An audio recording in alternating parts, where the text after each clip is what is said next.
अस्सलाम वालेकुम जी। सबसे पहले मैं आप लोगों का बहुत ज़्यादा शुक्रिया अदा करना चाहती हूँ जिस तरह कमेंट्स में आप मेरी हौसला अफजाई करते हैं और मेरी रेसिपीज़ को पसंद करते हैं। आज मैं बनाने लगी हूँ चॉकलेट कप केक और इस दुआ के साथ हम इसको बनाना शुरू करते हैं कि जहाँ रहें हंसते रहें और हंसाते रहें।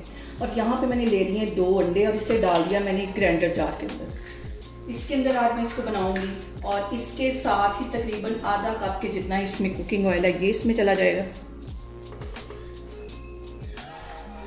और तकरीबन 4 टेबलस्पून के करीब ये चीनी है, ये पिसी हुई नहीं है, दूसरी चीनी है, ये इसमें चली जाएगी।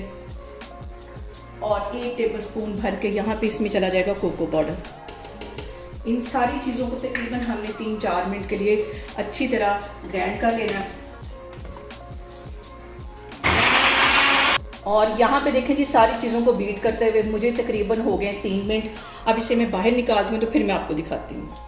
और यहाँ पे जो सारा कप केक का मॉइस्चर है मैं इसके अंदर डाल दूँगी। मिक्सिंग बाउल के अंदर चला जाएगा। अच्छी तरह इसको साफ़ कर लेना है स्पैचुला की मदद से। और अब इसी मिक्सिंग बाउल के ऊपर मैं रख दूँगी 1 छन्नी और 1 कप के जितना इसके अंदर मैं डाल दूँगी मैदा। छानना यहाँ पे बहुत ज़रूरी होता है। और 1 टीस्पून के करीब इसमें मैं डाल दूँगी बेकिंग पाउडर। इसको अच्छी तरह छान लेना ताकि इसमें से एयर पास हो। और अब यहाँ पे हम इसको अच्छी तरह कर लेंगे मिक्स।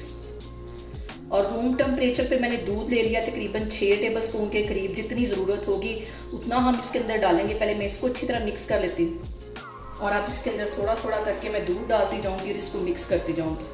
और दूध ठंडा नहीं होना चाहिए, रूम टेम्परेचर पे होना चाहिए। और केक या कोई भी इस किस्म की जो चीज़ हम बनाते हैं वो रूम टेम्परेचर पे ही होनी चाहिए। ना अंडे ठंडे होने चाहिए ना ही दूध ठंडा होना चाहिए। इसको सबको अच्छी तरह मिक्स कर लेना है। और तकरीबन 2 टेबलस्पून के करीब इसमें मैं मज़ीद दूध डाल दूँगी। मिक्स कर लेना है। और यहाँ पे देखें जी कप केक का जो बैटर है वो तैयार हो गया। और इतना ही ये लिक्विड होना चाहिए कि हम ऊपर से इसे गिराएं तो ये रिबन की तरह नीचे गिरे। और यहाँ पे मैंने ले लिया कप केक का जो मोल होता है वो, उसके अंदर ये कप केक के जो रैपर मिलते हैं ये इसके अंदर रख दिए हैं। और इसके अंदर मैं इसका ये बैटर डाल दूँगी। पूरा भरना नहीं है, थोड़ा सा हमने छोड़ के इसमें डालना है ताकि इसने फूलना भी है तो ये बाहर ना निकले। और यहाँ पे देखें जी कप केक को मैंने अच्छी तरह सेट कर दिया है। अब इसके ऊपर मैं रख दूँगी कुछ कटे हुए बादाम ताकि देखने में भी ये खूबसूरत लगे।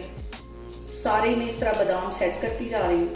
और यहाँ पे देखें जी हमारे जो कप केक हैं अच्छी तरह सेट हो गए। यहाँ पे मैंने ले ली एक कढ़ाई और उसके अंदर रख दिया मैंने स्टैंड और तकरीबन 10 मिनट पहले इसको गर्म होने के लिए रख दिया। बहुत एहतियात के साथ इसको मैं इसके अंदर रख दूँगी और तकरीबन 40 मिनट के बाद हम इसको चेक करेंगे। हल्की आग मैंने यहाँ पे कर दी। जब मैंने इसको प्री हीट किया था तो आग मैंने थोड़ी सी तेज़ कर दी थी। अब बिल्कुल हल्की आग पे इसको रख दूँगी। 40 मिनट के बाद इसको चेक करते हैं तो फिर मैं आपको दिखाती हूँ। और यहाँ पे देखें जी कप केक को बेक करते हुए मुझे तकरीबन 40 मिनट हो गए। अब इसका मैं कवर हटाती हूँ और इसको चेक करती हूँ। स्टिक की हेल्प से हम इसको चेक करेंगे। अंदर तक मैं स्टिक लेके जा रही हूँ और स्टिक जो है बिल्कुल क्लीन आई है। ये देखें, इसको मैं बाहर निकालती हूँ तो फिर आपको दिखाती हूँ। और यहाँ पे देखें जी एक कप केक को मैं बाहर निकालती हूँ और आपको काट के दिखाती हूँ कि कितना सॉफ्ट हमारा कप केक बन के तैयार हो गया। बहुत ही सॉफ्ट हमारा कप केक बन के तैयार हुआ है। और इसको मैं काट के दिखाती हूँ कि कितना ये सॉफ्ट हमारा कप केक बना है। ये देखें। और यहाँ पे देखें जी बहुत इजी तरीके से बन जाने वाले कप केक हमारे बन के तैयार हो गए। आप लोग भी इसको लाजमी ट्राई करें और मुझे कमेंट्स में बताएं कि आपको मेरी रेसिपीज़ कैसी लगती हैं। और मेरी वीडियोस को ज़्यादा से ज़्यादा शेयर करें और मुझे सब्सक्राइब करें। और अपना बहुत सारा ख्याल रखें। इंशाल्लाह ताला मैं एक और वीडियो में आपके सामने आऊँगी। अल्लाह हाफिज़।